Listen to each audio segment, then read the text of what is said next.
Thank you, love. Look, we got Helena's finest. There's Mr. Blair. I call this meeting to order. Lee, policies will lead us in our beautification. You with Dr. Hess. Heavenly Father, thank you so much for today. Thank you, Lord God, for every provision that you have given us. Lord, we just come to you on behalf of the citizens of the city and the employees, and we just ask, God, that you grant us wisdom, God, that you give us just the discernment and knowledge that we need to be able to effectively execute the jobs that are going to be put before us tonight. I pray, Lord God, that you would be with each and every person, their family that is represented here tonight. And then, Lord, we just, again, I just thank you. I thank you, Father God, that we have everything that we need and everything that we ask for according to your will. So, Lord, we just love you, we praise you, and we ask all of these things in Jesus' name. Amen. Amen. We are honored to have someone here to help us with the day and hear it for. So we'll lead us in our pledge. Everyone, please rise and remove your caps. Honor our nation's flag with the Pledge of Allegiance. I pledge allegiance to the flag of the United States of America and to the republic for which it stands, one nation, under God, indivisible, with liberty and justice for all.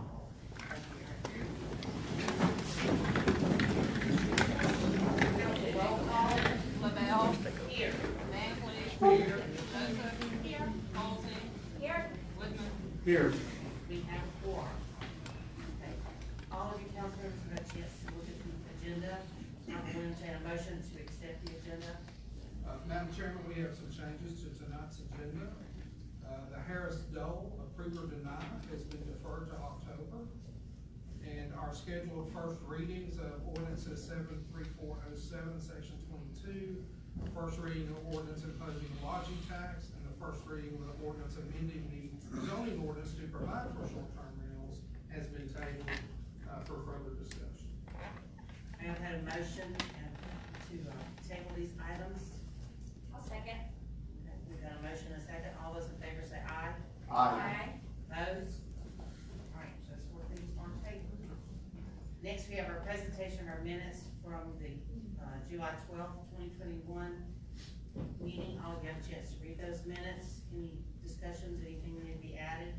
I'll make a motion to approve the minutes from July 12th. I'll second. Okay, we've got a motion and a second. All those in favor say aye. Aye. Opposed? Next is our revenue report and our bill payment.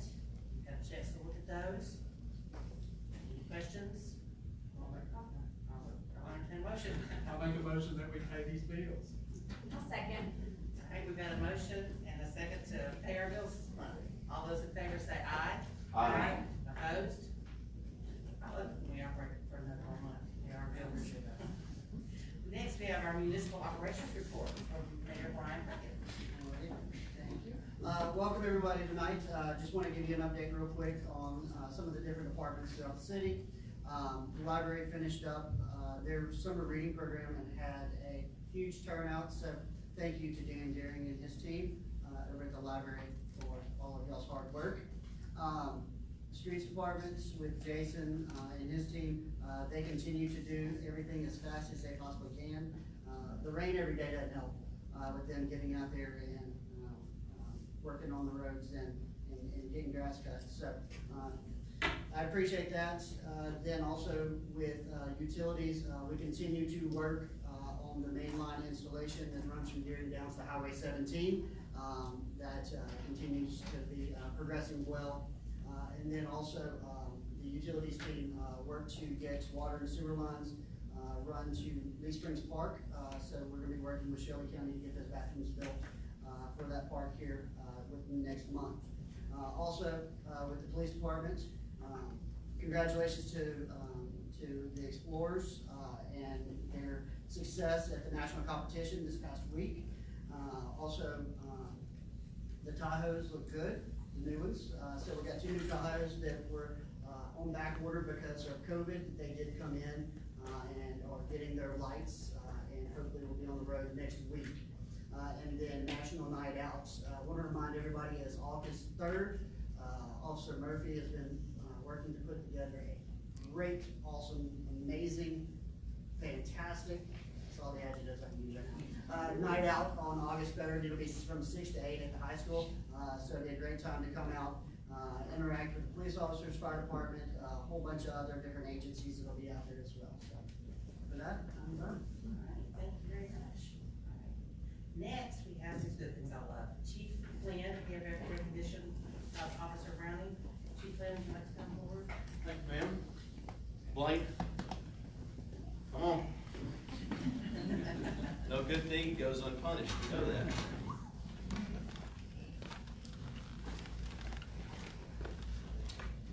As a chief, these are the opportunities that I really am excited about, excited to share, especially with our community, and let you guys know what these men and women are doing for our community 24/7. Last month, our patrol shift received a call of a gentleman in the middle of Highway 58 there at Highway 17, and he was parked in the middle of the roadway, and people were calling that they were concerned about his welfare. Officer Browning was the first one to show up. He walked up to the gentleman, started speaking with him. Something just didn't seem right with this gentleman. He was acting irrationally. He wasn't communicating very well. He had his music in his car up, and Officer Browning decided to do a little bit more speaking with him, started finding out he was having some severe emotional and psychological problems, and everything had come to the surface that day. And a lot of times when these types of individuals come in contact with law enforcement, the end result isn't always the way that we would like it to be. Officer Browning proved to be the exception to that rule. A lot of you guys may know over the past month or two, we've been doing sensory training. We're the only city in the entire world to be 100% sensory compliant, in that every city employee is trained to the exact same standard. And when we train to interact with those with sensory needs, we don't just do that for people with invisible disabilities such as autism and PTSD. We're also doing it with people that are having some emotional or psychological issues. And it's basically teaches us how to de-escalate that situation and to allow us to further communicate with him and hopefully get him the help that he needs. This day, Officer Browning did all that, and he did it incredibly well. It took a while for him to do it, but this resulted in the gentleman voluntarily getting into an ambulance and going and seeking help. Even to the point to where he asked Officer Browning for his phone number. He gave him his personal number. He didn't give him the number of the police department.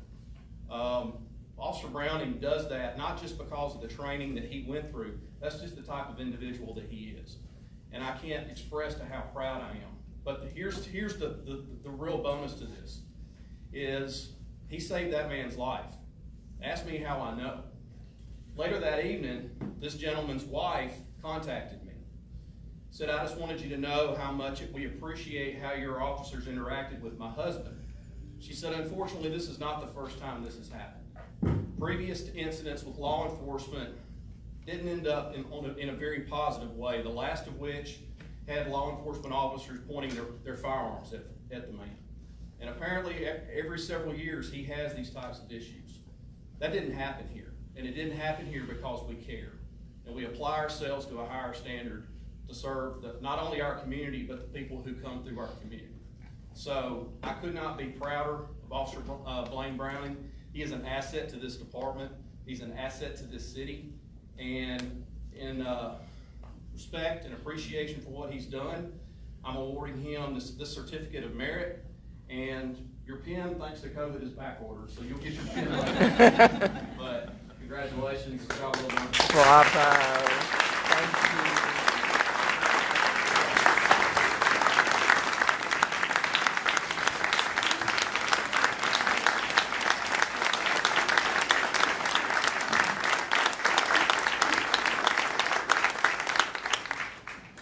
Well done.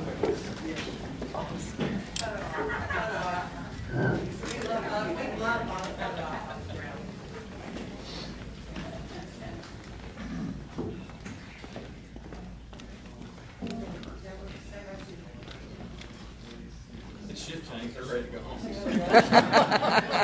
only been here 12 hours. I don't blame you.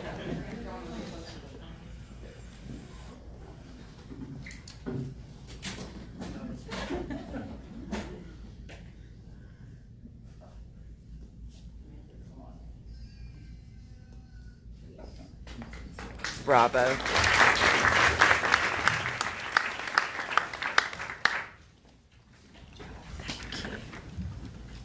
Next, we have another very special recognition, a proclamation for Gold Star Children's Day. And Lee Halsey has worked on this very hard, so I'm gonna turn this over to her to read the proclamation and present these. I appreciate it. I cannot say that I worked hard. You have to give credit where credit is due. Let's just be honest, oftentimes when we are taking things like this, we're not reinventing the wheel. We're just essentially taking something that is already in existence and just tailoring it to fit our community. And Eric Ford worked very hard. He, I know, would not try to take any credit. He very much so defers often to all of the Gold Star children anytime you bring this this particular work that has been taking place within the state.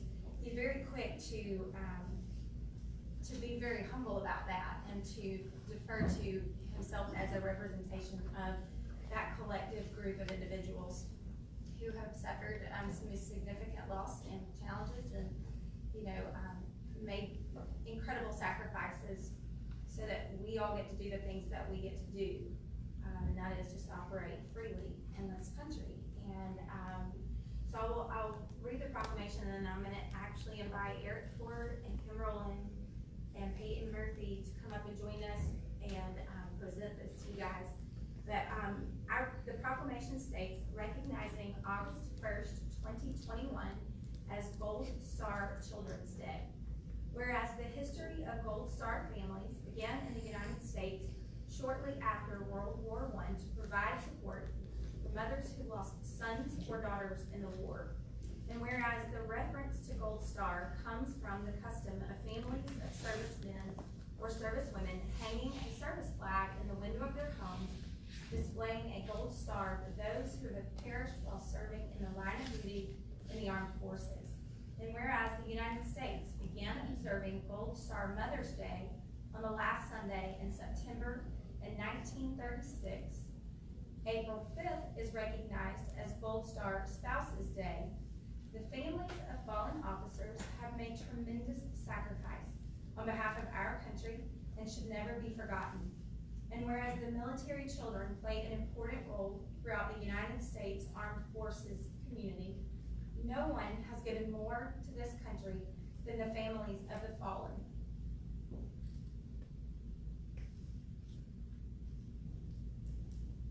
And it is most often their children who carry on the legacy and tell the stories of the ultimate sacrifice their father or mother made for the freedoms of our nation.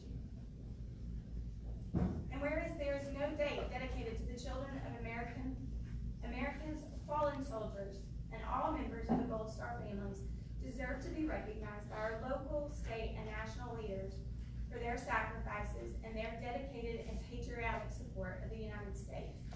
And whereas supporting Gold Star families who have lost loved ones to combat demonstrates the commitment of the American people to those families now and in the future, we encourage all Alabamians to perform acts of service and goodwill in their community and celebrate families with their loved ones, which their loved ones have made the ultimate sacrifice so that we can continue to enjoy life, liberty, and the pursuit of happiness. Now therefore, be it resolved by the Mayor and City Council of Helena, Alabama, that we hereby recognize August 1st, 2021 as Gold Star Children's Day, honoring the sacrifices and pain of the children of American soldiers who have been lost in combat, and pay highest tribute to those American heroes whose dedication and service to the United States protected and promoted the freedoms of our country. You guys will be Monday. See you guys.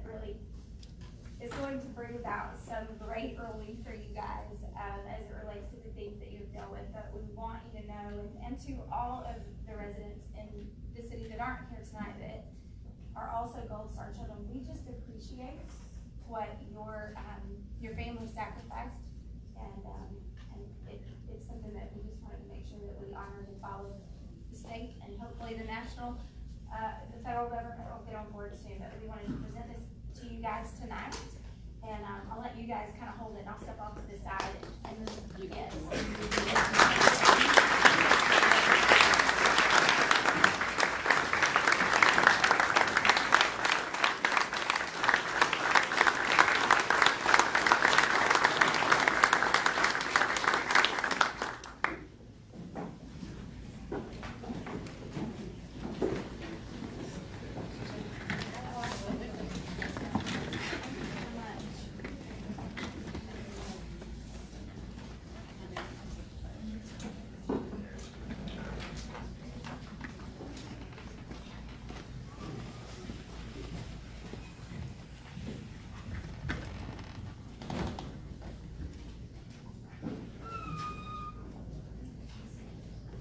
Next item on our agenda is a budget amendment to purchase an RTV for the Beautification Board. Chris, would you like to talk about that, please? Sure. This is to replace our current road terrain vehicle that is 2008 model and needs about $6,000 worth of repairs. We'll make a motion that we amend our current budget to purchase a new RTV in the amount of $14,791.25, mostly from our WFA funds available for the Beautification Board. We've got a motion, we have a second. I'll second.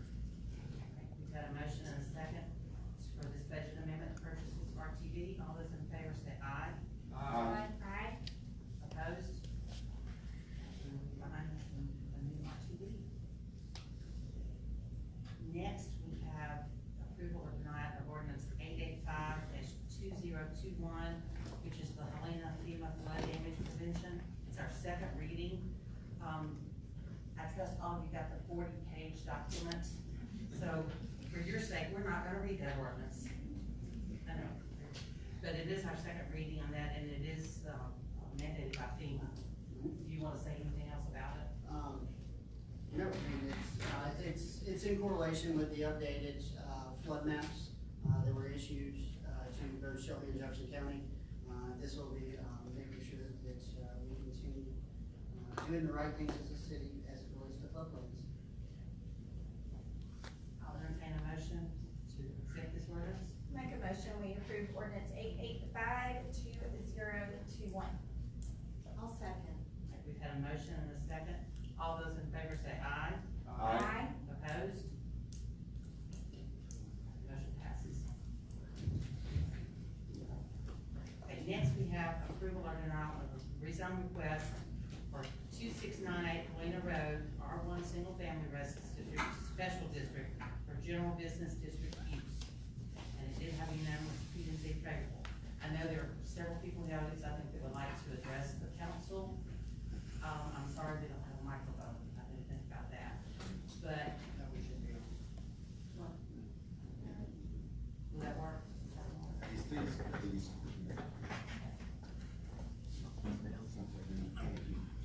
It definitely will have to be plugged in. Yes. Sorry, I forgot to put it on my, because I'm so naturally loud, I think I'm having a microphone. Jim.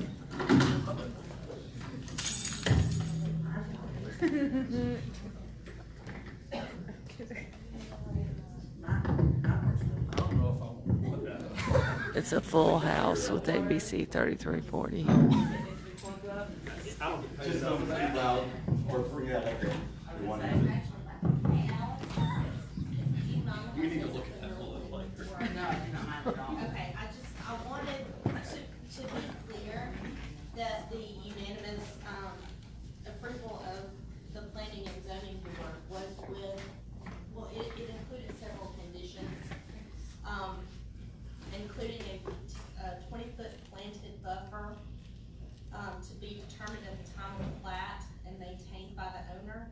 And, an additional condition was that, any drive-through that could at some time be on that property be situated, on the opposite side of the property from the buffer. So that would be the southern border of the property. So I just wanted to make that clear that, the approval, or the favorable approval there was with, it included several conditions, yes. Okay. My microphone's not doing much good. Yeah, all right. If you would like to address the council, if you would, we'll take turns. We'll give you 2 minutes to speak. And if you have not finished what you want to say, you get an additional 3 minutes, 3 minutes. But also, we would like to ask, if someone has said what you wanted to say, we would appreciate it if you would not repeat everything that's being said, all the time, because there are a lot of you in here, I know. So if you would like to speak, if you will raise your hand, and I'll hand up. And when you come up, you'll need to state your name and your address for the record. Okay. Francis, if you would state your name and your address. My name is Frances Hines. My address is 2744 Helena Road. My property is the one that's in question. And I would just like for everybody to know that I am not in favor of this. I want to thank my family for coming tonight to help me, to support me in all this. I want to thank all my friends. I love all of you. And I'd like to thank you for giving me the opportunity to speak.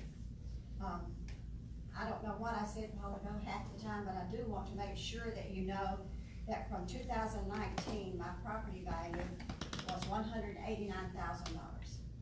2020, it jumped to $383, almost $384. My out-of-pocket is $1,880. My out-of-pocket before was $789.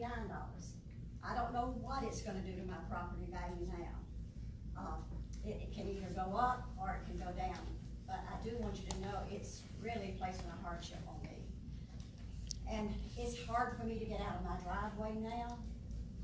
All this extra business, it's gonna be even harder. I'm gonna have to get me a t-shirt that says right turn, because everywhere I go, I'm gonna have to make a right turn to get out of my driveway, to go with the flow of the traffic.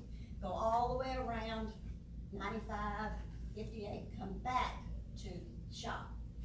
There's some places I won't even shop because I can't get out. I can't get back out on the highway if I go into the business, such as Walgreens. I like Walgreens, I can't shop there because I can't get in and out. I want you to know that we built our house in 1959, and we've been there ever since. We've raised our children there. We've gone to church. You talk about the city being really built up. The city wouldn't be what it is today without us, the ones that came before you that gave it the infrastructure.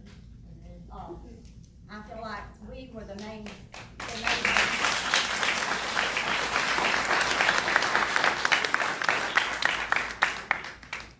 I want to see you continue to make our town what it should be. But I don't think putting businesses right in my back door is the answer. I don't know Mr. Perry. I know he inherited his property. Mr. Gilliland owned it, and I know he inherited it. As far as I know, he has never done anything for the city. He wants his money. And I understand that. If it was my property, I would probably want my money too, but I can't believe that you would override my plea to let somebody that has never done anything for the city, has never lived here, chances are won't ever live here, override my safety, my peace of mind, and I just can't believe you do that. I'm not through. I'm not through yet. Bravo. Well done.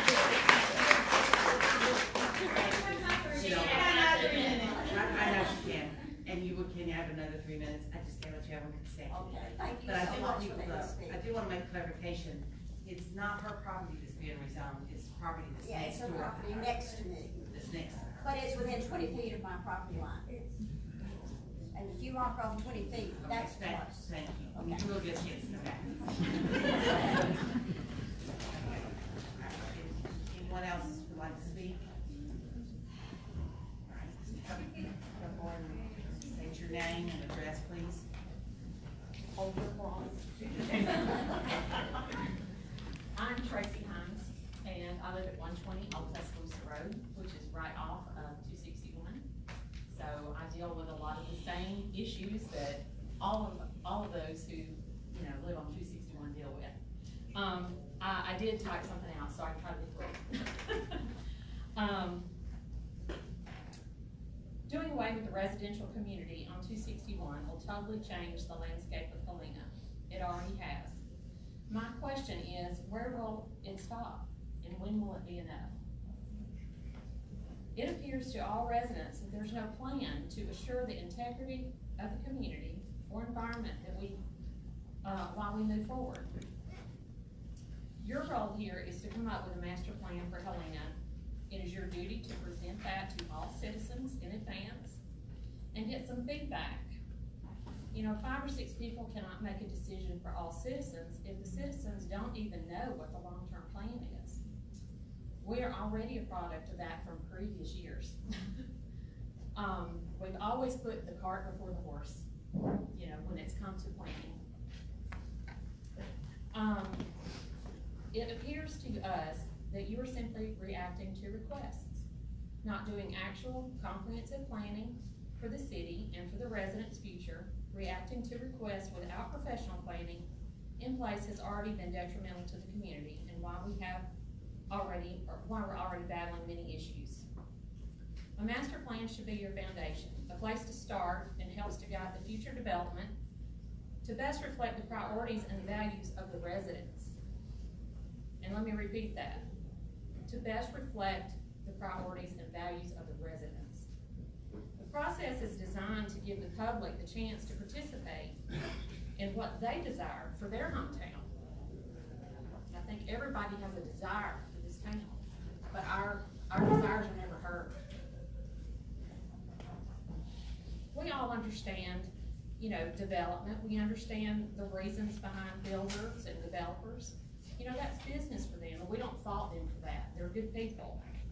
But the citizens live here, and you should hear the voice of the people. What is the goal for Helena?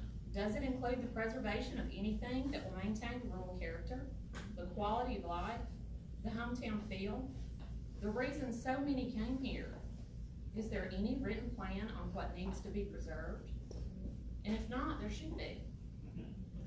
Citizens have the right to a good quality of life, to getting the right things in the right places. And let me repeat that, getting the right things in the right places. They have the right to know where the plan came from, what type of study and research went into the plan, what the city will look like in 10 to 20 years. Was it done by professionals with nothing to gain financially? Who exactly is saying this is best for Helena? Put a mark on that and you get a chance. Okay, got to.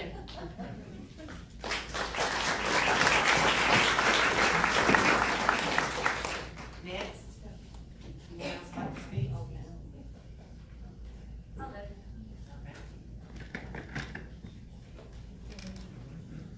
Name and address, My please. name's Rachel Hines. My address is 2532 Forest Lakes Lane, Sierra Nevada. So to start off, Frances is my grandmother. So this is the letter I wrote you guys today. I know some of you responded, and I'm thankful for the ones that did.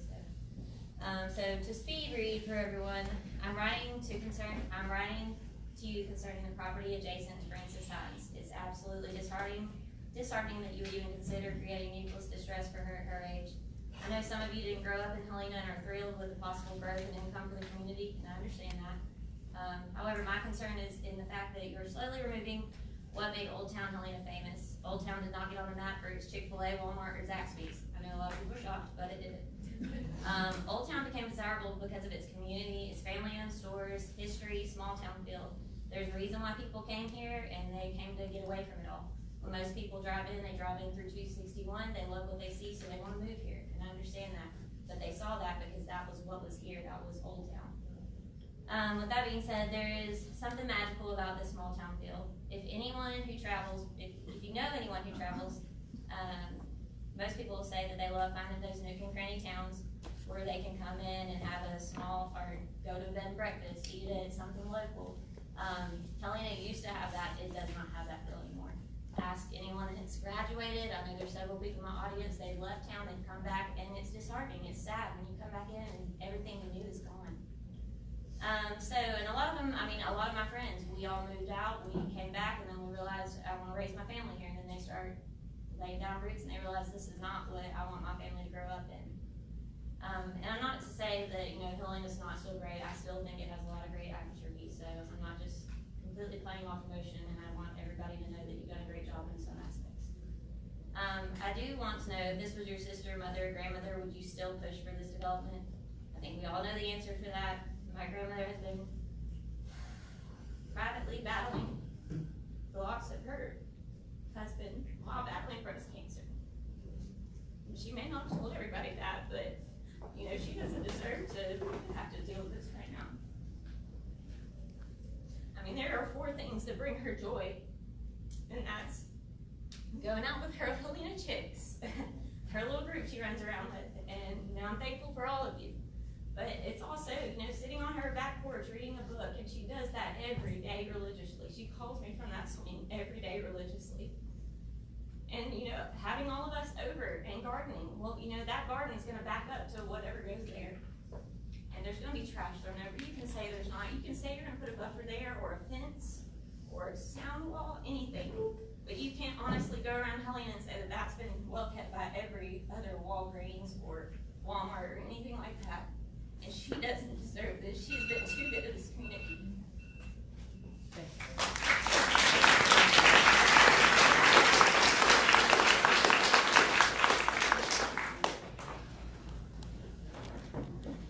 State your name and address, please.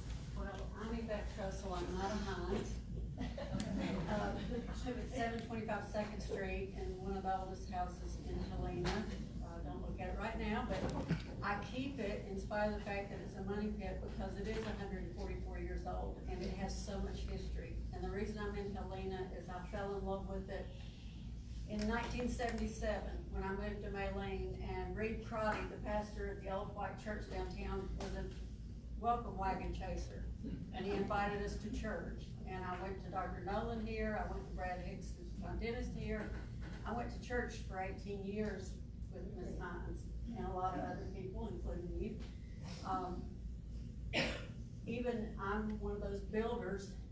When I build in Old Town, I pay homage to the area because I love it. I'll go out of Old Town feet first.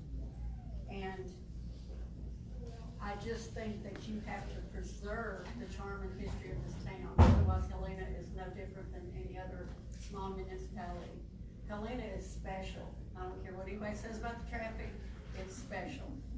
And her house should be on the historical register. I mean, it really, because she and her husband built it by hand as teenagers. I mean, who does that? And it's still standing, and it looks just as new as it did back then.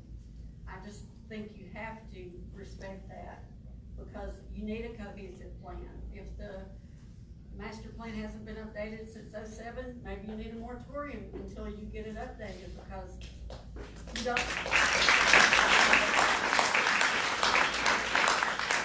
want it to be discombobulated.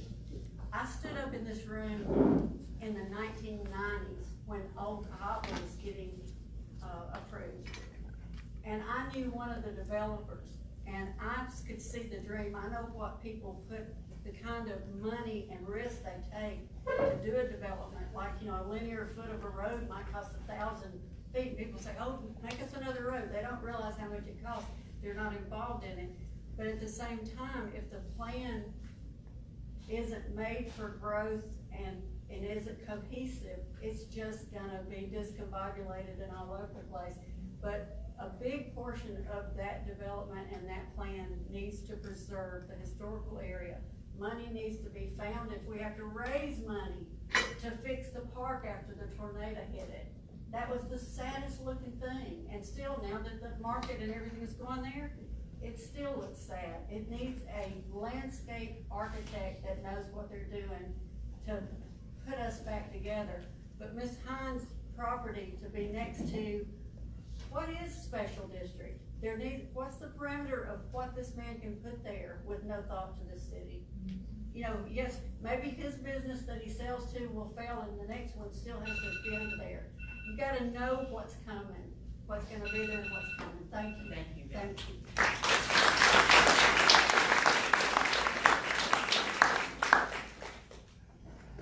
Next, anyone else would like to speak? No one? Yes. Oh, she's she's a high, thank you. Other short one. Again, I've sat here and I've listened to everyone say, Helena's a great place. Well, I'm sorry, you said your name. Kathy Hines Dury. I've listened to so many of you say over and over again, Helena's a great place. I grew up here. I moved away, I came back, and then I moved away again. And I know so many professionals that came to Helena, doctors, lawyers, my son's friends that came to Helena, and I've asked them over and over again, still living in Helena, it's a great place. No, I had to move out. I couldn't live there because of the traffic. The traffic is awful.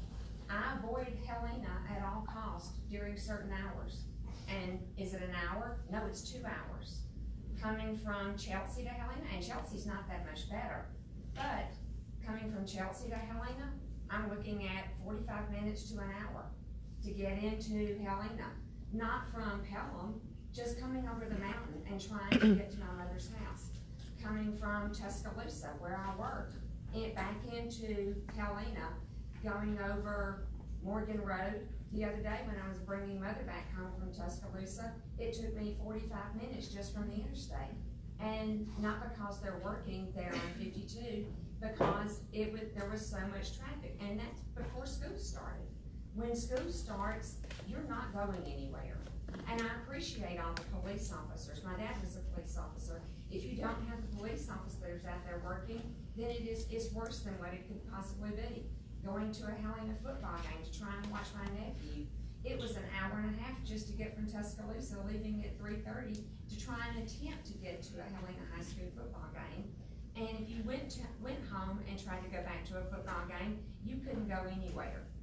I appreciate what you're trying to do in bringing in some of the really good businesses, but bring in a plan, bring in a great plan, because like the chief of police was saying, Helena's a great place.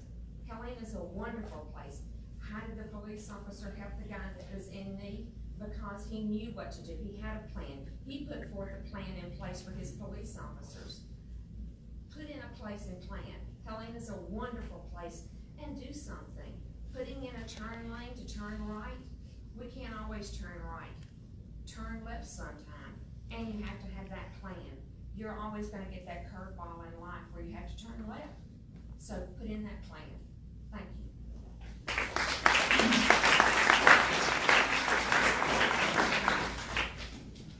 Anyone else? Would you like to have your other 3 minutes? I'll do it. I'm Jenny Hines Farrell, and I started following this on Facebook. And I hope that you all will come up and speak when you get a chance, because I really want you guys to vote no to this. I'm not saying no forever, but I'm saying pump the brakes and decide what really needs to go next to a residential property before you move forward.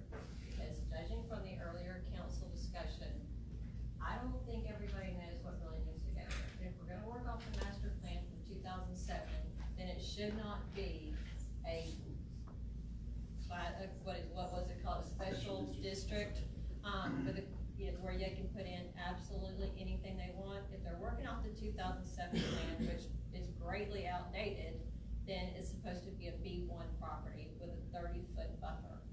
And that is not at all what got discussed the other night, because we weren't aware of that. And I just think that before we move forward, we have to have a plan in place to support everybody. You gotta start worrying about quality of life versus money. And I don't consider quality of life sitting in a car beautiful parks if you can't get to the beautiful parks because you're sitting in your car. We need to do the things that are going to get us to the point that we wanna be as a city. I have pictures of buffers that are all over the city right now, and if you can tell me that you want this beside your house, then I just, I'm sorry, I have a hard time believing it. But if you want this beside your house, then just move forward, but I think that we need to have a plan in place before we do. One little story about my father, this is the funniest thing, my mother told me the other day, she was at the grocery store, someone came up to her that she doesn't even know. The lady said, I just wanna tell you a story about Mr. Billy. Everybody knows stories about Mr. Billy. A lady came up to her and said, I've just moved to town, and the moving truck's coming in, a policeman followed me into my driveway, and I thought, oh my goodness, what's happened? The man gets out, it's my dad, and he says, I just want you to know you're here, and if you need anything at all, you call me. I'll be there for you. My name's Billy Hines. She called her husband within just a few minutes, and she said, you know what, don't worry, Buzz, I just moved to Bayberry, and I met Andy Griffith. That's what Helena is, people, and that's what we're doing. Bravo. If you want to do this, do it the right way. Protect your residents. Have a plan of what's supposed to go next to a home. We're not saying don't build anything, but know what you're gonna build before you do it. Because right now, it could be a strip club and it's okay. And that is not okay. It's basically open season. It could be a liquor store, it could be a vape store. Do we need another vape store? Do we need another? It's subject to a lot of checks and balances. Okay, well, a while ago when I asked, it was whatever he wanted to put in, so I'm sorry, sorry if that was wrong, but a while ago it was whatever he wanted to put in. And these are the pictures I would love for you guys to look at, some of the buffers that are around our city. They're well maintained. I would love to just kind of address a couple things too as we transition into, whomever is gonna speak next. And I think sometimes it can appear, we've got a foundation of knowledge that we've had for a while, and I think sometimes when you're hearing bits and pieces of a conversation, it can certainly sound like we don't know things. But there are very clear guidelines that govern what we do, that govern the uses. A strip club cannot go in there. There's zoning that is applied to things, and there are permitted uses and non-permitted uses in zoning. So if it's given a special district, it can have B1 or B2. If it's given B1, it can only have B1. So just for some clarity there, it is not a free-for-all in any area of development. They all have different rules that govern that particular type of zoning, whether it's commercial or residential, or agricultural, all kinds of things. So just so there's some clarity there, Helena is not bringing a strip club. We just want to know what's gonna go there before it's there. And I want have an opportunity to address that before it's there. Yes. That's important to us as citizens. Until it's zoned a certain way, the person who's developing it doesn't know what they can do there. But I feel like you all determine what is zoned and what can go there, and then you find the developer, not the developer comes to you and asks you to zone it for them. Well, it's a property owner's property, right? It isn't our job to go out and find someone to develop something. Right. It's to allow for free use of your property, right? We all want to protect individual rights and allow people to pursue life, liberty, and the pursuit of happiness, right? And that comes with allowing people to approach you and asking and requesting for things, allowing feedback to dictate how those things get established, like comprehensive plan, master plan. And just for some clarity there too, those are two different documents. They're not the same working document. One is a short-term plan and one is a long-term plan. So the long-term plan actually doesn't get adjusted, typically the whole document. I think it's every 25 years. It has modifications, which is one of the ones you were referencing. So it gets some modifications sometimes, but the whole document is not pursued and attacked and recreated regularly. Now the comprehensive plan is done, it's supposed to be done every 5 to 10 years. Ours is actually, we started the process, I think 4.5 years into it.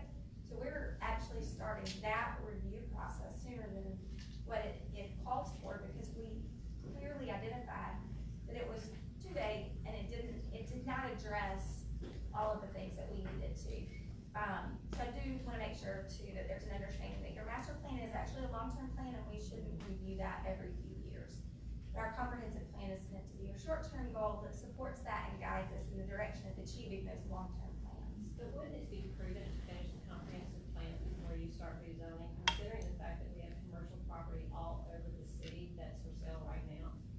I mean, there's 5 between my mom's house and the red light. 5 commercial properties with signs that say for sale. So, we've got commercial property that can be developed. And if we're gonna look at rearranging the comprehensive plan, then why would we not see it as prudent to wait a little bit and get that done first? So if that's up to the developer who, you know, is there anyone else that would like to speak? I would.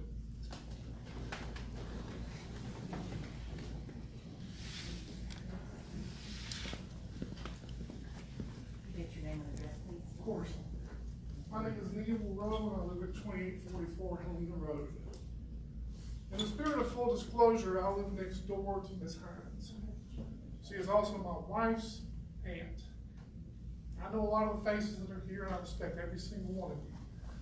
And I love you. And I appreciate what you're trying to do. We have had discussions about this on my porch and trying to determine what the proper course of action should be. And she tried to get me to swear to be quiet, but unfortunately I'm a big mouth, and so that's going to be very difficult to do. And I'm going to try and keep an eye on the time as well. We're keeping it on point. Thank you. In the spirit of full disclosure, I spent 11 years videotaping the Birmingham City Council meetings. So I know a little bit about the unenviable job that you all have. You're trying your best to do what's right for people. Sometimes what's right is not what's popular. And we all understand that as adults. Sometimes we don't get what we want. Sometimes.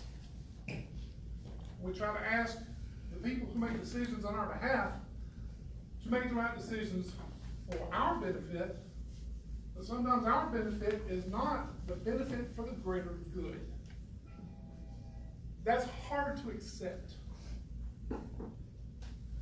With all due respect to everyone here, and I don't know the answer to this question, where were you when all of this development first got started? Were you here? Were you at home? Were you complaining about Chick-fil-A when it came in? How many of you have eaten at Chick-fil-A? Yeah, I see hands. I have too. I got no problem with Chick-fil-A. I don't know many people who do. But the problem is not Chick-fil-A. The problem, unfortunately, for those of you who make decisions on our behalf, is that sometimes things get popular. Sometimes roads like Helena Road become highly trafficked. Sometimes places like Helena get popular. Sometimes there's more traffic than we like. Sometimes it's hard to get from point A to point B. That is not their fault. And it's not your fault. You love Helena. I love Helena. Frances loves Helena. And I don't blame her. She is part of the reason why we love Helena. I see heads nodding. You understand this. But you're also the reason why we love Helena. Everybody sitting here who's taking time out of their day to come here is part of the reason we love Helena. So you understand why so many people want to come here and want to drive on these roads. Mr. Rowe, if I could just stop you for that, you'll get another 3 minutes. As you wish. Well, you know, I've got to follow the rules. No, I understand. The rules are there for a reason. Thank you. But you get another chance. All right, as you wish. Because I'd like you to finish what you're saying. Certainly. Anybody else that would like to have their first 3 minutes? All right, so that. Just a minute. I just want to say, I'm Suzette Bunch. I live at 114 3rd Avenue East. And I'm Frances I was probably 14, 15 years old. And I just want to ask anybody that came here to support her to raise their hand. I just want y'all to know how many people came to support her. It came solely to know, for y'all to know whether they're gonna speak or not, to know how many people believe like she believes about this. Thank you.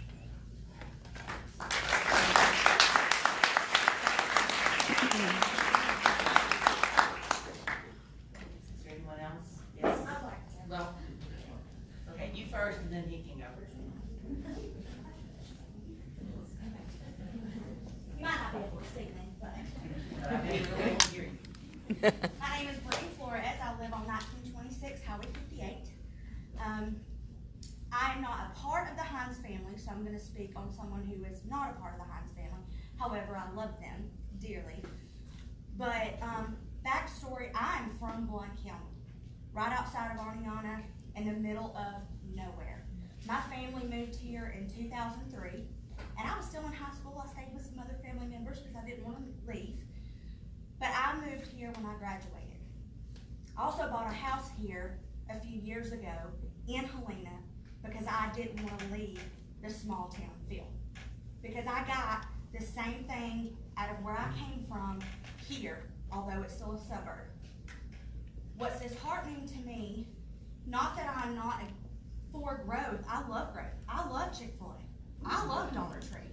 And I don't have to drive to Pelham or Alabaster for it. I love that, and I'll be the first to say that. However, maybe it should stop there. That's perfect for that area, but you also have plenty of area near the entrances of the high schools, which may be zoned for housing, and that's fine, but maybe we need to reconsider that. Think about your high school football games, your sports, all of that, and you've got these other schools coming in who would love to maybe go grab a bite to eat afterwards. And imagine that the only thing that they have to do is leave the entrance of the school. There's plenty of room there for it. Why does it have to affect the ones who have given their heart and soul to the town? And then push them out, even though, yes, there's a buffer, but what does the buffer do? What does the buffer do? We can say that it's gonna do something, we can say that there's regulations and rules and all of that, but what happens when those regulations and rules are not being abided? Are we gonna push her out of Helena? What happens then? Mr. and Mrs. Hines have been the heart and soul of this town, even from the years since I've moved here, before I even met their granddaughter and became friends with her. I've heard about Mr. Billy and Miss Frances, and if you saw the post, which I know y'all probably did see the Facebook post that happened, you could see the hundreds and hundreds of comments about how important they are to the community. My only thing is, let's not get rid of the heart of Helena by trying to bring in something new when we can still hold on to that, but maybe rezone somewhere else. And that's all I'm saying.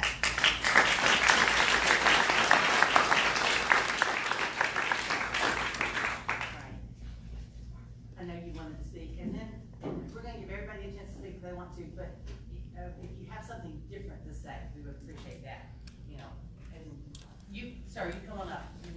You're up.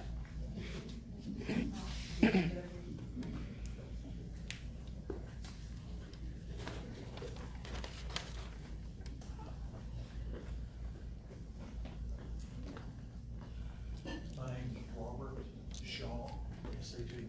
Robert Shaw? I live at 124 Mayfair Park, Maylene. I moved here in '86 and loved it. We had some family members that asked us, would you like to come down and visit? Fell in love with the town, brought our kids down here, and had our kids go through school here in Powell. Way gone before the high school was built here. Love it, love everything about it. I think one of the first families that we met outside of our immediate family were the Hines. They welcomed us in as a church. Love the town, love everything about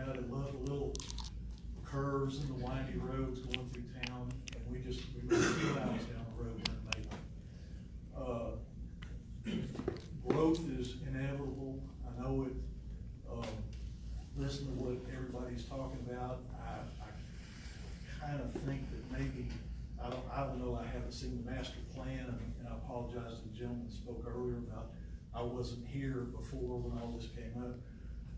I know a little bit about planning, subdivisions and developments and so forth. And I understand, you know, like he did, I understand y'all's problems, y'all's commitment to doing what's right. But it seems like maybe the planning, the overall planning for that section of road has not been planned out real well, because farther out toward Bessemer, there's plenty of development out there for businesses and so on. Old Town has got plenty of property down there for development. I'm sure out further out back toward Alabaster, there's commercial properties that could be used. And I understand his problem. He wants to sell his property to the highest and best use, and I understand that. But for the Hines, y'all, and I don't know if y'all can do this, I don't know what the procedure is for y'all, but if y'all can put more restrictions, that work with people that are planning on putting something in. I don't even know what he's planning on putting in, I'm not sure if y'all do, but I would, typically you're supposed to know what you're putting in, what type of development it is, so you know the people around you can get used to it. But y'all can put restrictions on it, like that 20-foot buffer. Some people call it a green space. Well, I've had some towns that I've worked with that said the guy could put concrete down and just paint it green. I know that sounds absurd, but there's some places that let you do that. Some people just let you put sod down to that 20 feet. But y'all have the power, I think, to require cedar trees, the tall cedar trees, to completely fill in that buffer. And just things like that, just trying to get, you know, if it's an impossibility that it can't be stopped, put restrictions on it, even make it like a home place, something that doesn't look commercial. But anyway, just wanted to. And there are planning and zoning approved that there are conditions. Yeah. And I apologize that I didn't know that all this was coming up until I found out about some of the Hines. You're welcome to come anytime. I appreciate it. Y'all have a good night.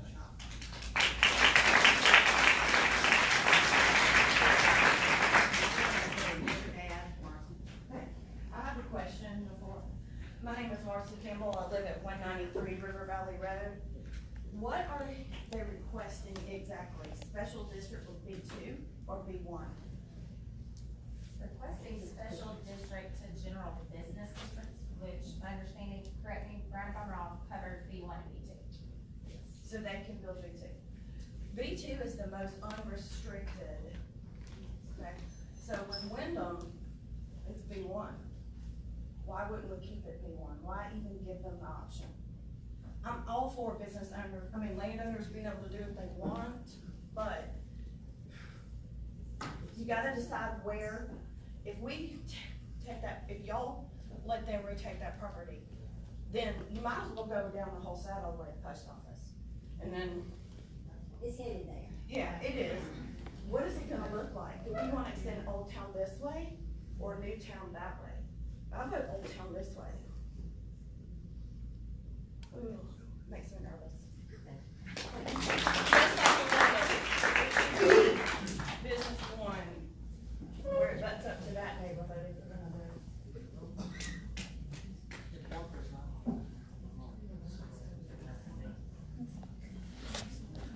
Is there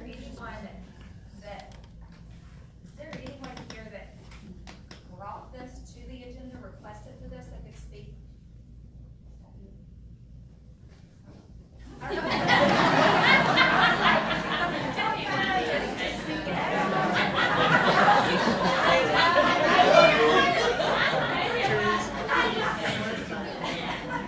can't see this area right there. A gentleman just walked out. Did you want to make a statement? Yes, Oh, okay, I didn't see you there. please. State your name, I'm Chris. Dan Rasmussen, Helena. Been listening to the comments. I presented this development to the city in 2005.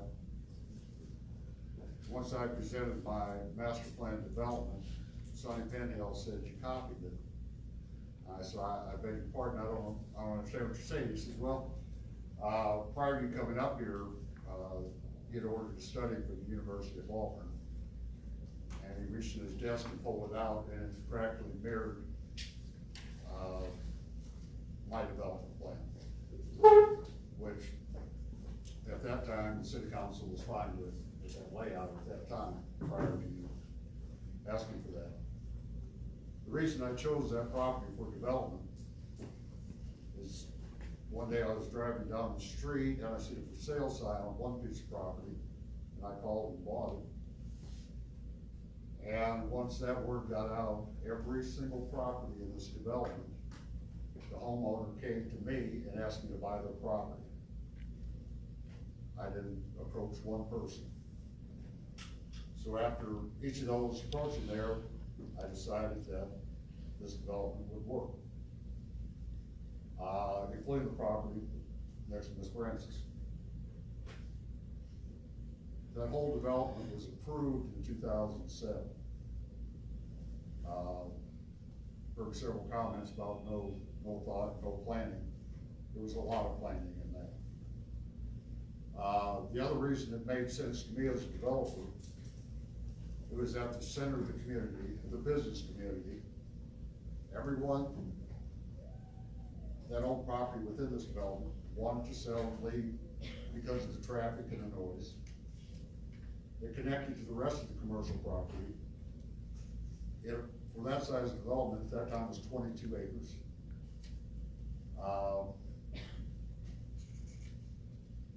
And it affected the least amount of people that the development in the center of the community could possibly affect.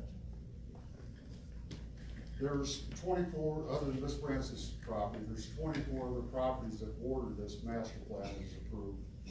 And by the way, Mark Hall, mayor at the time, adapted this as the city's approved master plan beyond my master plan approval. So the city's approved this as official master plan.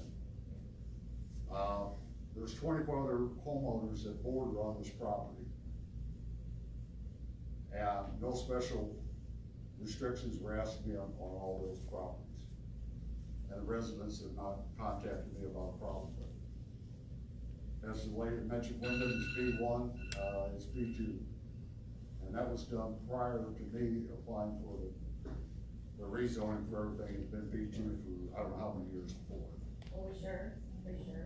Sure, Wyndham Drive?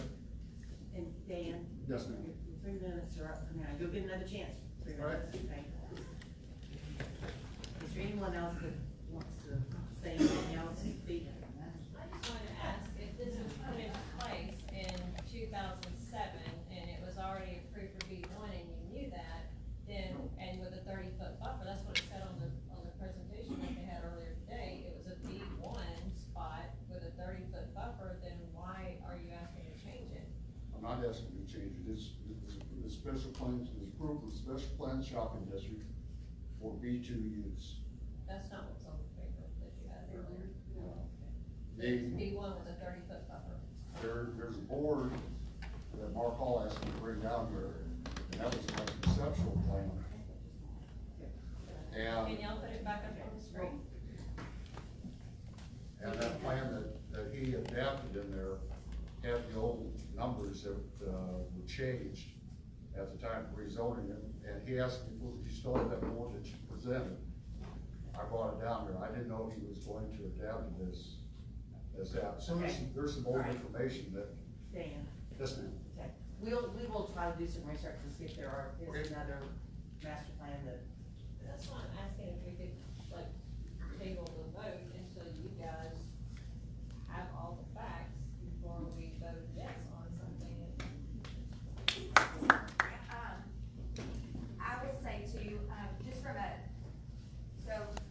proper procedure, back and forth is, the conversation is to come to us, ask questions, you can ask with us, and then we can allow an answer. That way that we're not just going back and forth in a room, and it's just staying structured.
the master plan before we all got here.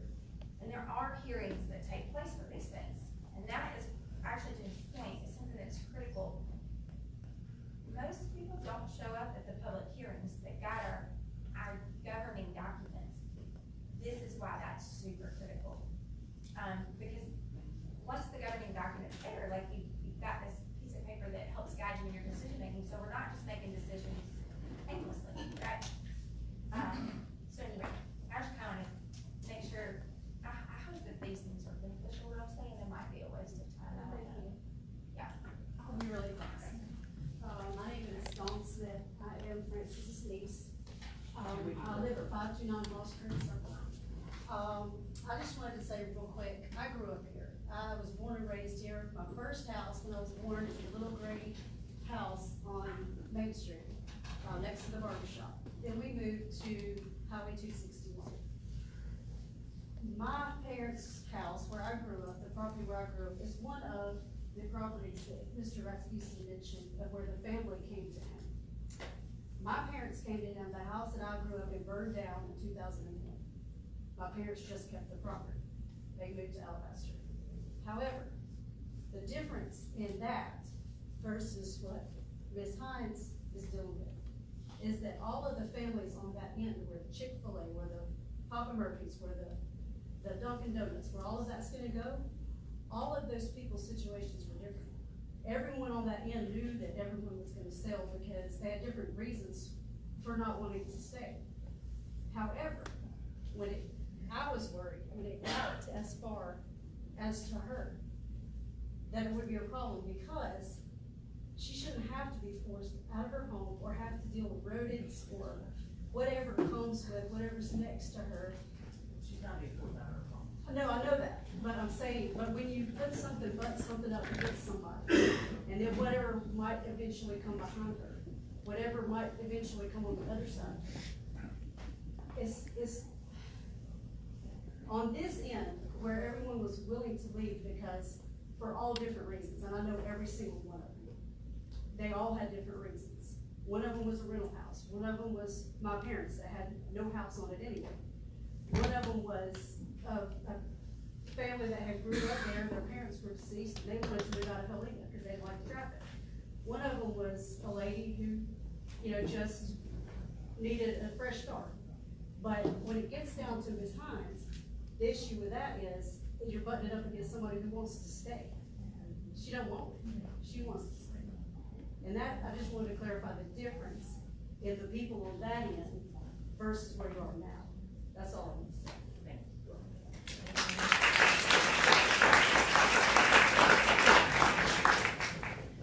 Anyone else? Yeah. Mr. Rhodes, did you want to finish? I think I said all I need to say. Thank you. Yes, we have someone in the back there. How are y'all? I'm Kara Hunter. I'm in Old Town Helena. Been here about 13 years. I love this city. I love running in the city. I love bicycling in the city, but it's getting more and more dangerous. As I'm, trying to do my thing I love to do in this town because of all the traffic. I'm from Texas. I'm asking y'all to maybe look at a vision. Look at Green, Texas. Look at New Braunfels. Look at Oklahoma City. There's things that they did to have a vision. And I feel like we're just gonna do this, and then we're gonna go to the next one. And I don't feel like we have a plan. Like the vision of Helena that everyone keeps on talking about. And I just feel like there's this huge disconnect, even though y'all are trying to do the right thing. But I feel like you got all this, what's happening in Helena, and nobody knows what's going on. A piece of property just got bought right by our house, and we didn't even know about it. And that's disturbing to me because this could affect the green space and the flooding. And the one thing that Houston has already said is if they could go back and change some of their decisions that they made was because of all the flooding. All the green space is gone. And that's one of the big reasons I came to Alabama. It was because of the green space, y'all. I don't want to see it go. And think about the habitat, all, just everything around it, surrounding it. I just feel like we just need to stop, take a break, maybe look at some other cities throughout the U.S. that have this small town mentality and don't change the uniqueness of this city. And if he's got a plan that maybe he could work with Ms. Hines, you know, and build it together. Not this disconnect where I'm gonna do what I wanna do, but I'm gonna, you know, look at the city as a whole and come together and be congruent with everyone so we're on the same page. And maybe you have a great vision, but we don't even know what it is. And so maybe we could work together and come up with something different. But just look at Green, Texas. Look at some different cities. And just see if we can build something together. That's what I wanted to say. Thank you.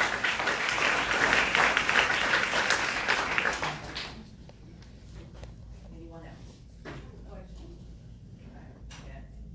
The next 3 minutes. When I was, well, this is short, when I was here for your work session, and you had the map up, it clearly said B1 on everything.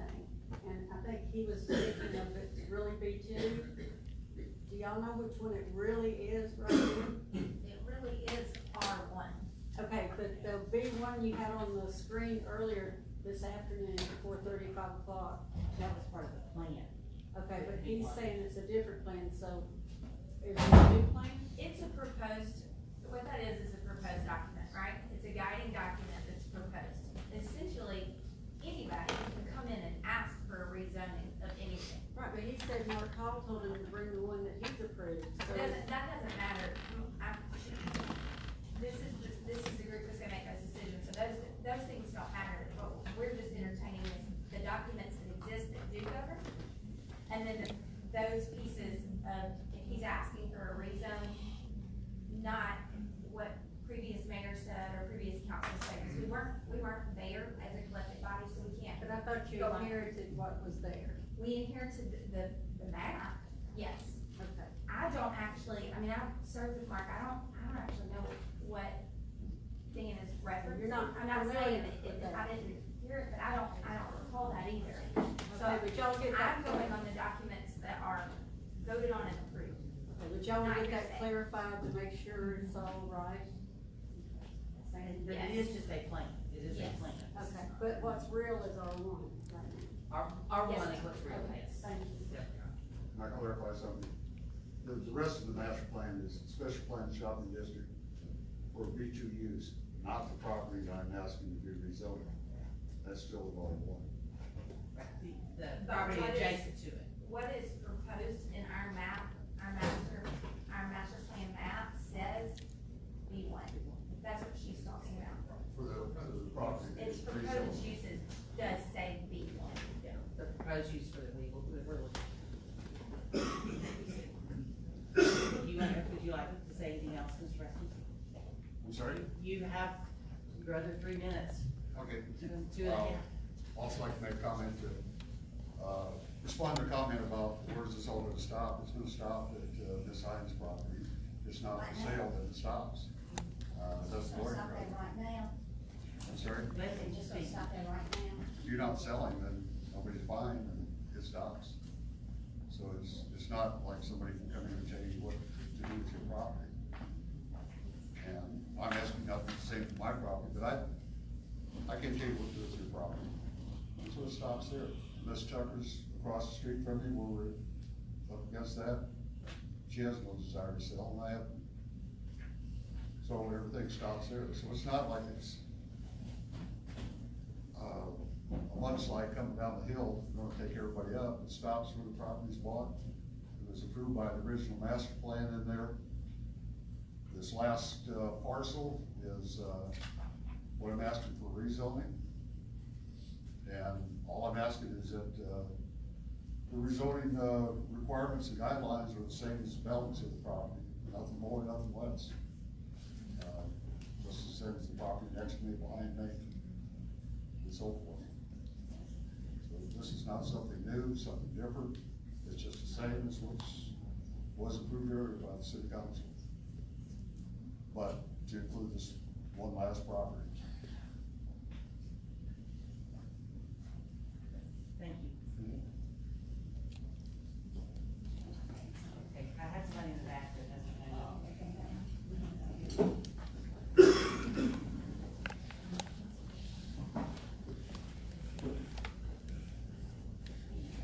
My name's Jimmy Jordan on the 108 on Tuscaloosa Road. He said that the rezoning gonna stop, the next house going to sell. I own property on both sides of 261. If it's gonna keep coming, I had 25 acres clear. Somebody wanted it worse than I did. If they want mine worse than I do, that's fine with me.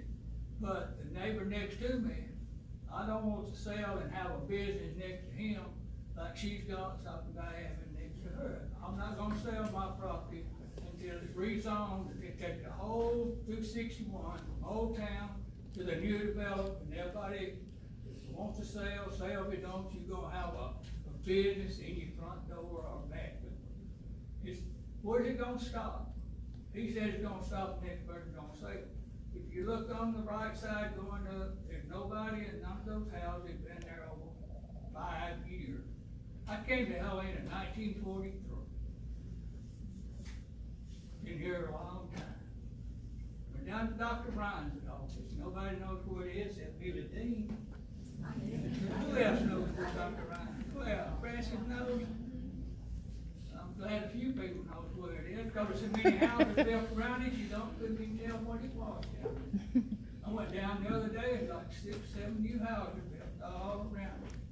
That's development, I understand that. But if they're gonna do this on 261, I need to know so I can start looking for me somewhere to go when they want it worse than I do. But they're gonna have to have a deep pocket.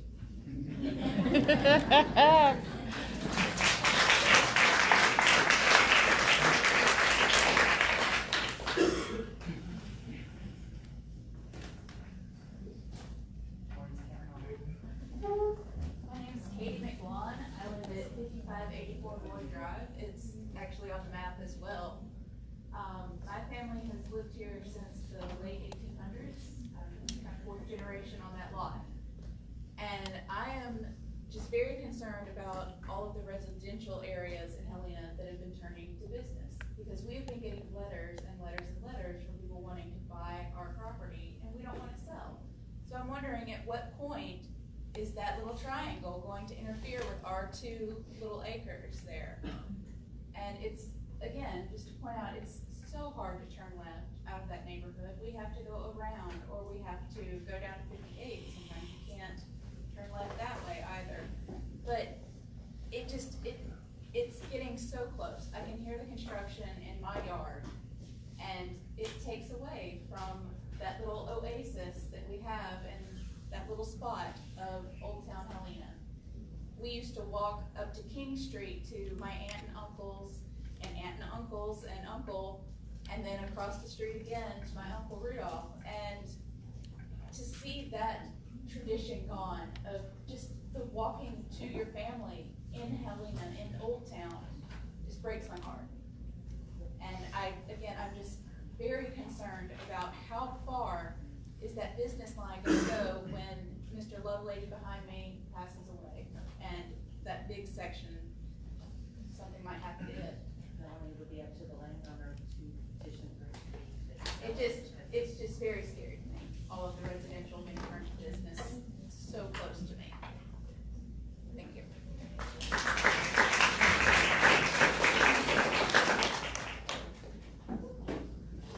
Ms. Hines, did you want to speak again? I wanted to say something about, and I don't want this to be personal, Dad is my friend, I hope, at least I'm his friend. I was here when the first proposal went through. It passed and then it was turned down. It was a pretty good proposal, except it was getting way too close, and it was turned down. Well, one reason it was turned down was because, in my opinion, this may not be exact, but all of a sudden, the bottom fell out of the building. All the people that lived in the area, in my neighborhood, some of them had passed away, the kids had moved away. There was only 2 families living in any of these houses. The Owens, right next to Walgreen, they want to sell because, you know, the business is right there on them. And the Dunaways. And everything was going right around the Dunaways, so they wanted to sell. All the other stuff was rental property. The people had moved away, they cared nothing about the property. They wanted their money, and so naturally, they already, Emma. Aw. 3 minutes is awful short. 3 minutes is short. I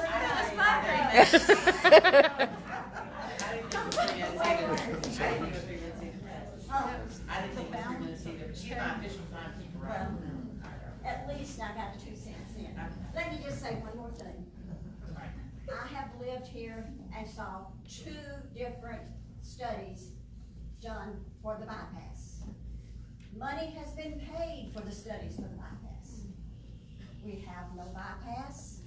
I will never see a bypass, and none of you probably will either. Traffic's just gonna keep adding up and adding up. Thank you.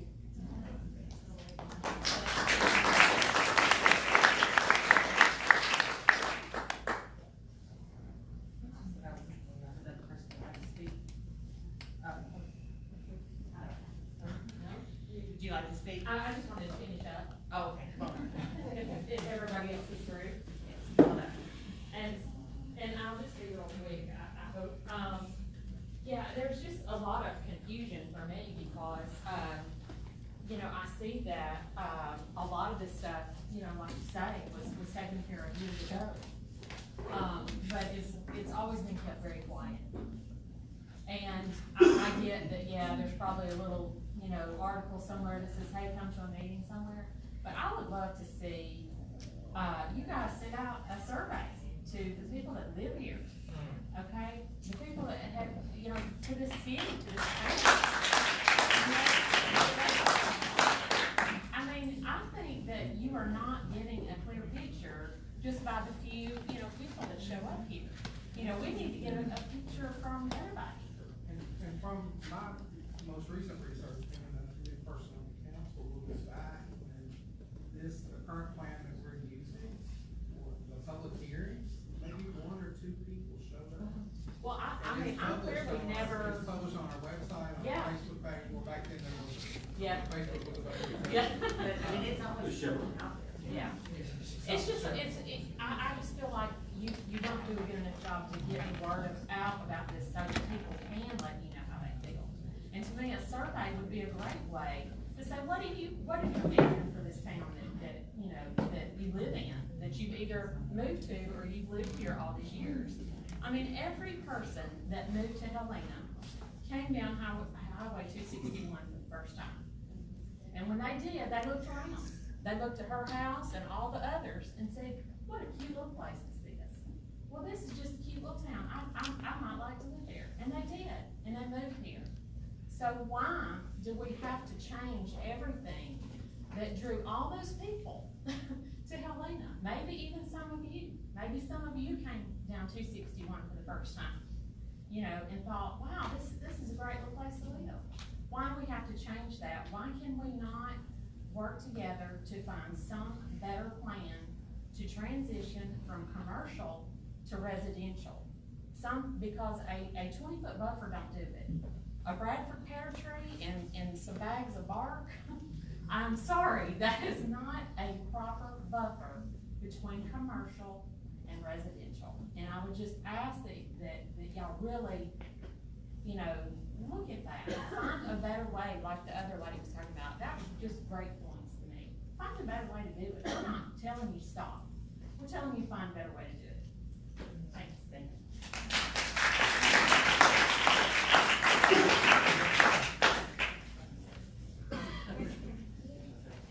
My name's Josh Osborne. I live in Josh Osborne, 25. I've been friends with this family now for about a decade, and they've been here as long as Helena has. And I understand what she's going through, but also get that y'all are tasked with the impossible job of trying to balance progress and keeping the integrity of the community, which is tough. But at the same time, nobody wants a Burger King in their backyard. And like she said, trees are not gonna fix that. And when I get that he's a developer, and when he paves that, you get a lot of water runoff. You can't take something that's planted, trees, vegetation, and and parking lots, and, I mean, you can put a retention pond there, I mean, is that the plan, put a retention pond on the? Retention pond or underground storage. You have to do something. Retention ponds, mosquito bit, I mean, there's no way to disguise that, I mean, it'll keep things from washing or whatever, but, I mean, I just think something should dictate what goes there other than just what y'all are saying, that you should have some type of say-so. I mean, cause you guys don't want a Burger King or a Milo's in your backyard, and she doesn't either, I mean, she's been here forever and ever, and she should have to deal with that. I'm old as dirt. Is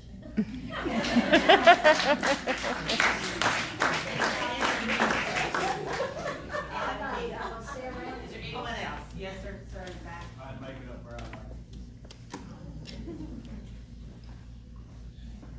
Not real good at speaking, but I'm gonna do my best.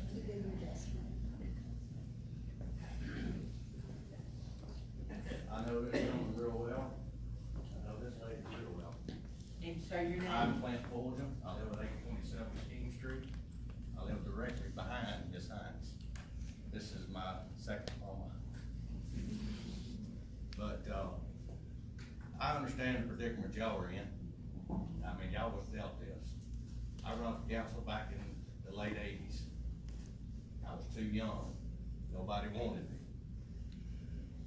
So I'm glad I'm not in y'all's shoes, because this is tough. But let me ask you this. Who on the council has been here for 30 years, lived in the city for 30 years? She's the only one. I could probably go a little more, 40 years, and she'd say no. But most of us in here that I see have been here that long. I've been here 58 years. I'm going on 59. Correct that, 59 going on 60. Yeah, I told you I wasn't real good at this. But I don't know the answer to what is going on. That's gonna be y'all's decision. But you've gotta protect what's made you what you are. And you go over to Deering Downs where the shopping center, the shops in Deering Downs is, you've got a street that's been in there for how many years? That's not developed. You know? There ain't no traffic over there on 95 like there is 261. I understand if I was a investor like Dan, I might be right here in front of y'all trying to do the same thing, Francis. I don't know. You know, that's, you know, when you're in that position, you don't know what you would do. But all I'm gonna say is, y'all need to pray about this situation, that God leads you in the right direction for the city of Helena. Thank you.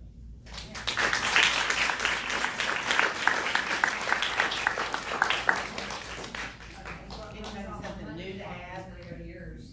Does anyone have anything new to add to this discussion? Just have a question to the council. How You many? just come up here and state your I'd name. rather not. How many properties Sir, are you one come up property? and state your name and address. My name is Jonathan Hollabach. I live at 6052 Woodvale Drive in Helena. How many properties, R1 properties, border B2 and B1 or special district properties? You may not have that answer, but I'm just curious. How many residential properties border a commercial property right now? Anybody know? There's a lot. Jack, I'm sure you know. You know, Jack? Yeah, there's probably 20 bordering Publix. There's probably a lot. Yeah. It'd be a snippet. There's probably a lot, is what you said.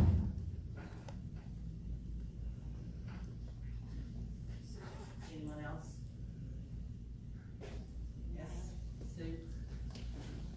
We plan to do business, if we're talking about old folks and old town, I might as well get into it. My name is Sue Acton, I am Francis' sister of Oliver, my brother Billy was her husband. My husband and I have lived here for 50 years, we've been married for 50 years, I've lived here for 70 years. So I've never wanted to be anywhere else because it's home. And if you're one of the people that was born and raised here, you truly understand what that means. I have a question. My statement's ready to be questioned. How many people that you know of have moved to Helena because of our businesses?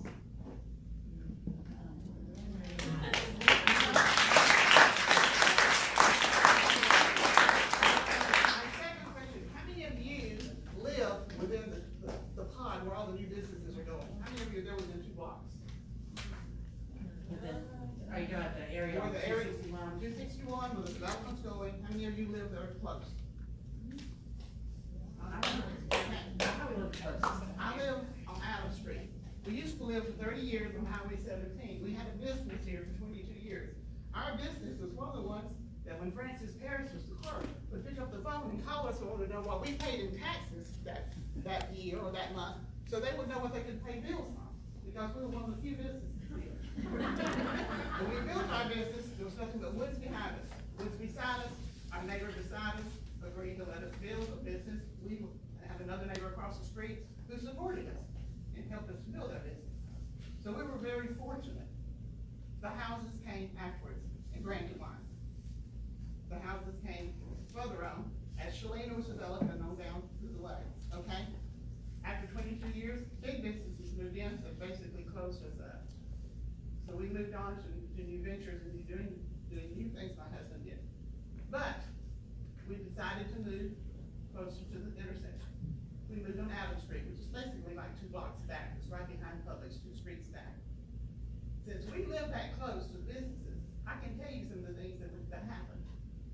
When we moved up here, we had no idea that we'd be woken every morning between 3 and 5 o'clock with dump trucks and garbage trucks. And that's what happens. And we live there because we love this town. We live there because we love the big oak trees. We live there because we had family all around us. All of my family was in a mile. That doesn't happen with 6 kids very often. But we love this town. I keep saying that over and over. We never had any desire to move out of it. What's happening beside Frances, I can understand how she feels and how her gut hurts, because it shouldn't be happening. There should have been guidelines before this moved in, and I'm sorry, you were doing a good job. I enjoyed the Chick-fil-A and the college. I'm not gonna lie about it, but at the same time, maybe we should have given more thought to it. My question is, why do we have so many businesses that are the same? Have y'all counted how many dentists we have in Helena? How many pizza places do we have in Helena? One more thing, chicken. Like I said, we're 2 streets behind. We have so much chicken in our area. My street's about 4 o'clock in the afternoon. It'll make you gag. Start thinking sometimes about what we're doing. It is, that's true, I understand that. But do we not have some guidelines to control some of that? Should we not have that? Well, you do just like say that if somebody wants to put a business, that's a desirable business here, then it's not. You can't control it. So in other words, what's going to go on beside her, you can't control it. That's what you just said.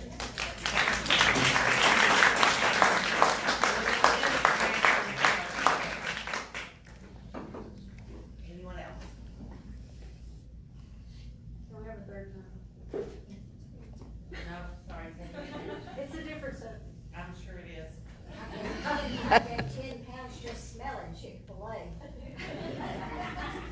Can I just say one thing? This is your second time. So, clearly, Old Town is something that everyone's proud of, and everyone's proud to live here for a reason. All of these families came here and settled here for a reason, because they love that, correct? You all love that, I'm guessing, I'm hoping. Now, with that being said, it would be nice, we're not mad at you. I know you're over there with your head on, we're not mad at you, we understand you have a job. But it would be nice to see something beside her, whether it be like something that's simple and classy as like a farmer's market, an extension of Old Town in a sense. I mean, you drive through like downtown Columbiana, for instance, you see all these homes and you love going down there, you love passing the courthouse, you see all these homes that are well taken care of. Hers is so well taken care of. And it's gonna be so sad to see something like, I know you're not saying there's gonna be Burger King, but Burger King or something. I mean, people moved here because they wanted rooster crows to wake them up, not dump trucks. So it would be really nice if you could make it something with some heritage in it, or something that, you know, she could be proud of. Even if you guys haven't been to her house, you're missing out. Because, I mean, you walk in her den, there's skillets all over the walls. There is so much history just in her den that it almost puts Helena's museum to shame. And so to take away from that, I mean, I know a lot of you have probably been in her house. The majority of this crowd has been in her house. Brad Flynn's probably been in her house. I mean, to take something like that and to just degrade it is just, it's sad, and you don't want to see that. And I know none of you would put this in your backyard. You would not vote for this to be put in your own backyard. So my plea to you is to just, you know, put something there is classy, whether it's both no, basically. But it would be nice if you are gonna put something there, to put something that is classy. Something that adds value to Helena and doesn't take it away, because just like they said, no one moves here for Dunkin' Donuts. And if they do, they're in the wrong town.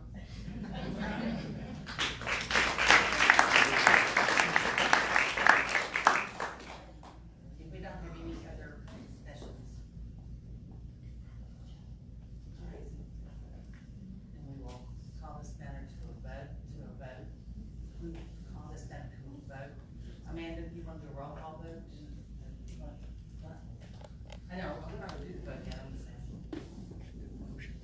Y'all have discussion? Talk louder, I can't hear you. Do you have any discussion about this? Do any of you have anything to say? I just want people to know that the city does not go to property owners as a matter of course and say we want to rezone your piece of property because we think it needs to be this.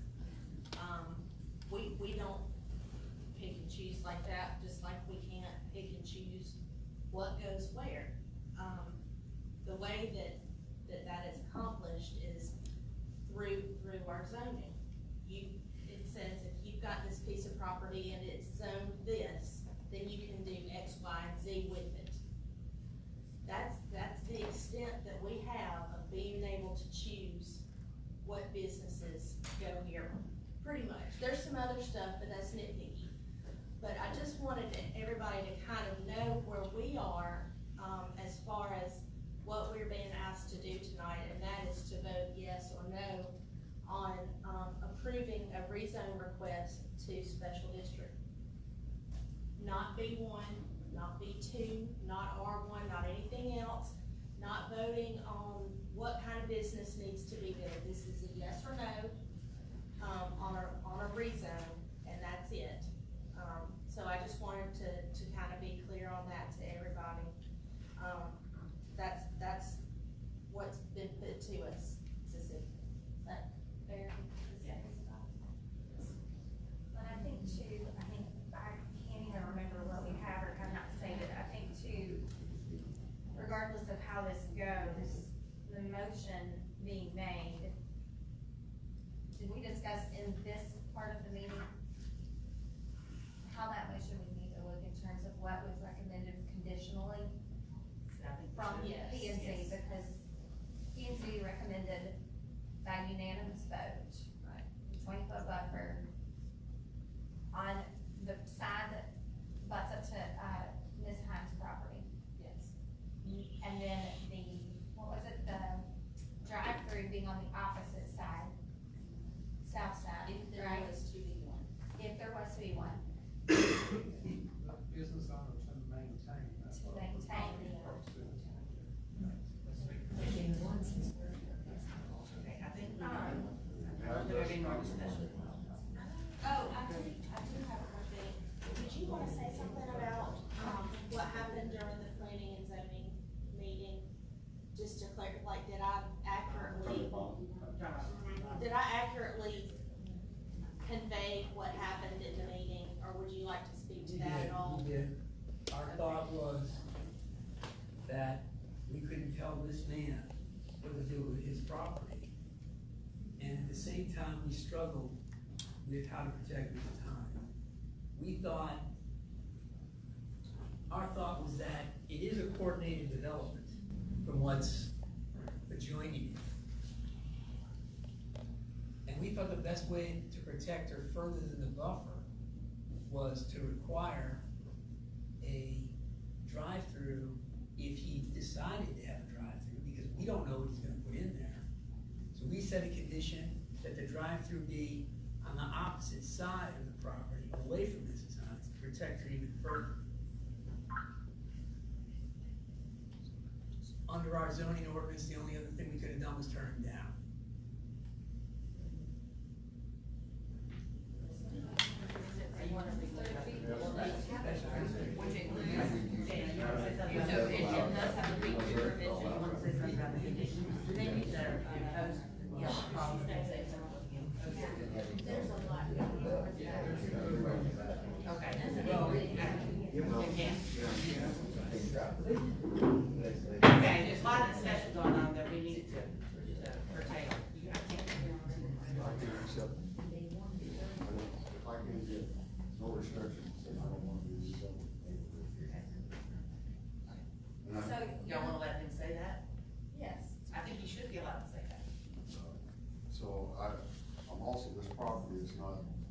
purchase isn't completed because of the rezoning request.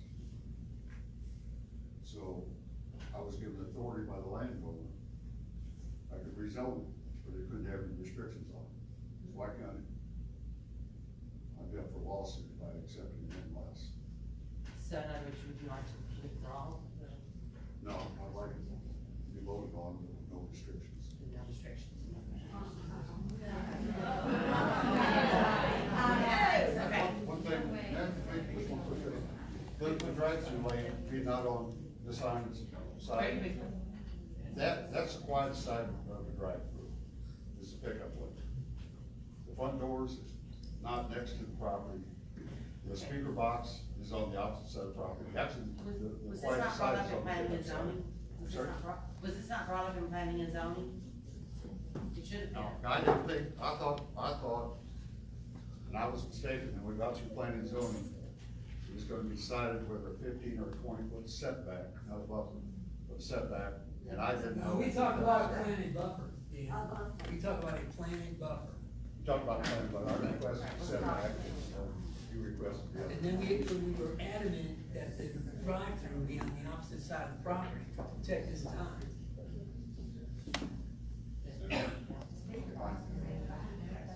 Alright, let's be presented. Okay.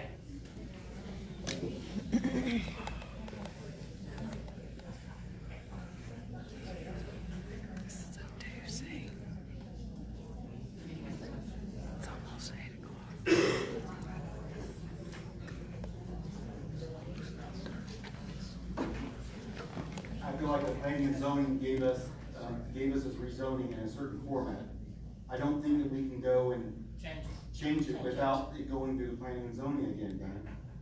If the planning and zoning presented to us with restrictions, I do not think that we have the authority, or we really want to get into changing with the planning and zoning recommendation, just going our own way. So we will vote on the. We have to vote on what the planning and zoning gave us. Gave us now. Okay.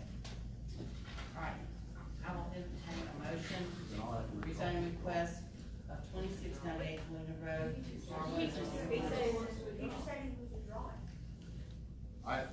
I'm not authorized to have someone else's property rezoned to something other than they request. The request came from our planning and zoning for us to. Right, so we either have to approve it as presented or deny. or deny it as presented. So we've got none again. Beg your pardon? Unless you'd like to withdraw. He is withdrawing, right? Withdraw? Are you formally? Can you come up here? Yeah, we can't hear you. I'm sorry? Are you formally withdrawing the request for the rezone? If I don't, then you either go deny the request or approve it as something that I can't accept. So if it's approved as something I can't accept, then what's my next step? Bob? Yeah, I'm not sure. Jack? Did you hear that? Well, if they approve it as sent by the planning commission with those stipulations, after the zoning, you can always request a variance or go back to the planning commission. Either Board of Adjustments or the planning commission is the only two that can change it. And to go back before planning and zoning, does he have to wait 6 months for that as well, or no? Because it was approved, he can just go back?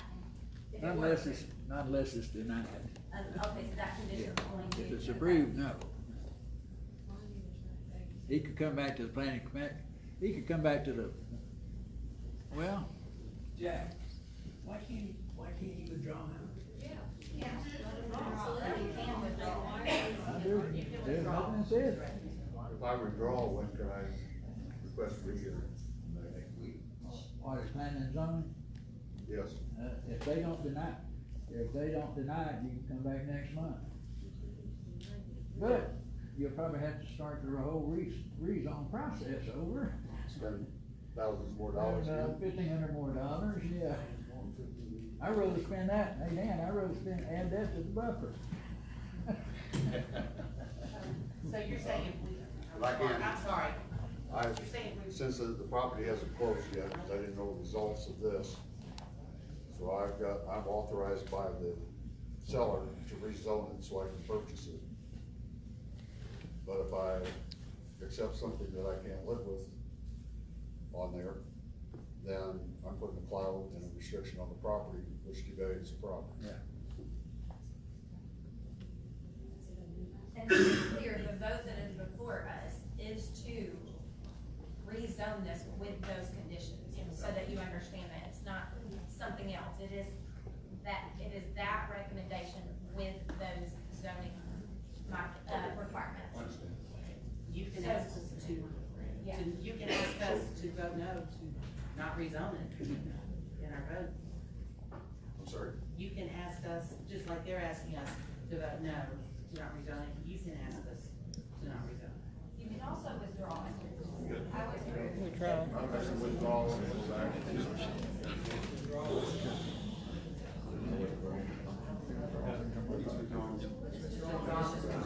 Okay. Wow. Alright, Wow. this request has been withdrawn.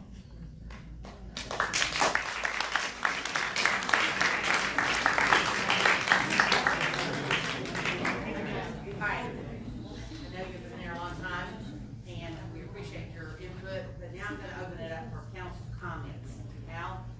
I would like to say by the audience that, y'all probably, there's been a lot of discussion about the comprehensive plan for Helena and what it was in that.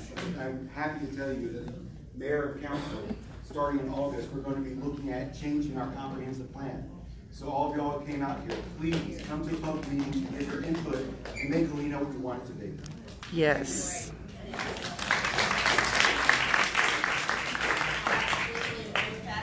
Be looking for announcements, on the city's social media pages, city website, things like that, for opportunities to participate. Also wanted to congratulate the Hot Board on another great Old Town Live this past weekend, featuring Rock and Roll Playhouse, if you were able to come.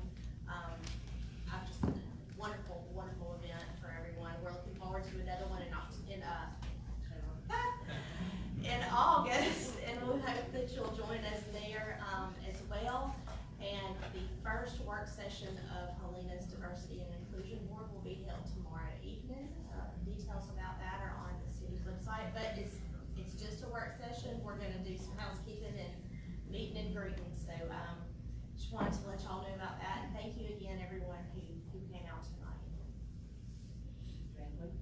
Well, I just want to echo everything they said and then add, ladies and gentlemen, this is government in action. This is the people coming before, their elected officials and voicing their opinion. Please don't let this stop tonight. You know how many council sessions were just up? And maybe And two Jack. or three, yeah, and Jack, and two or three people. And decisions are made here, as you all see, that affect everyone's life. Don't let this pass you by. Don't leave here tonight and say, oh, we're done with them. Because guess what? In 2 more weeks, another full agenda will be here. And it may or may not be something that directly affects you, and then again, it may. But what I want to do is encourage everybody to get involved and let your voice be heard. Not necessarily on Facebook, but here. This is where things get changed. Thank you all so much. I appreciate you coming. Yes, ma'am. Posted on the city's website. We have to follow the Open Meetings Act, which means we have to post an agenda prior to every open meeting that we have. Okay, so I'll try to be quick here. I would like to just, I think he left, but Officer Browning, I just wanted to tell him that I appreciate how he handled that, and I appreciate you, Chief, bringing accommodation for him. It is really nice to see that working in action the way that it did, and will continue to do so. So I called him, and I appreciate your recognizing him, and then also for, I think Kim and Peyton already left, but also for Eric, thank you for that. Thank you for everything that you sacrificed, and thank you for the work that you put into making sure that Alabama is the forerunner in this. And I love that Helena seems to be a forerunner in a whole lot of things lately, and it's really nice. They're good things. And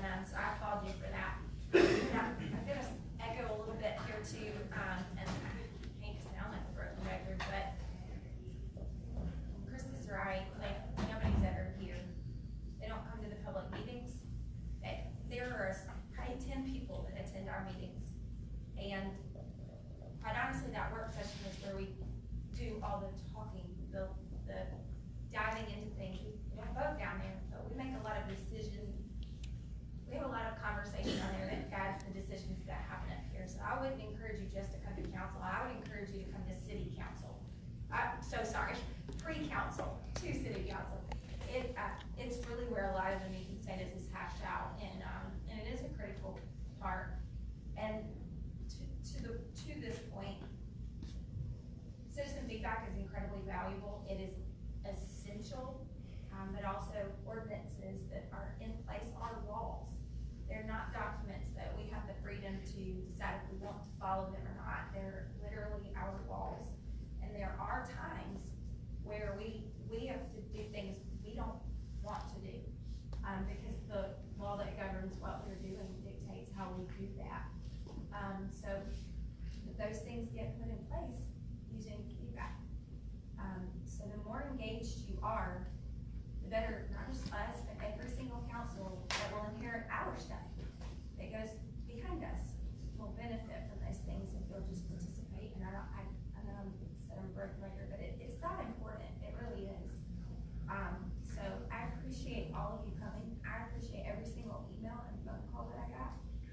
And I would also encourage you not to try to accomplish your work on Facebook. I understand there are lots of comments occasionally, but sometimes we don't see that. And you like, just emails, just call us. We want to hear it. And if we miss it on Facebook, I can't use that, right? I didn't see it. Not reply to anyone. So I just encourage you to always reach out to us via email or phone or come to me. Okay, I just have a few things to go over here with y'all. Miss Alice. I know. All I want to say is, I couldn't do this job without this group, and we appreciate you being here, echo everything they said, and we will see you in 2 weeks. I will entertain a motion to adjourn this meeting. Make a motion to adjourn. I'll second. Right, the motion is seconded. All in favor say aye. That was a dude.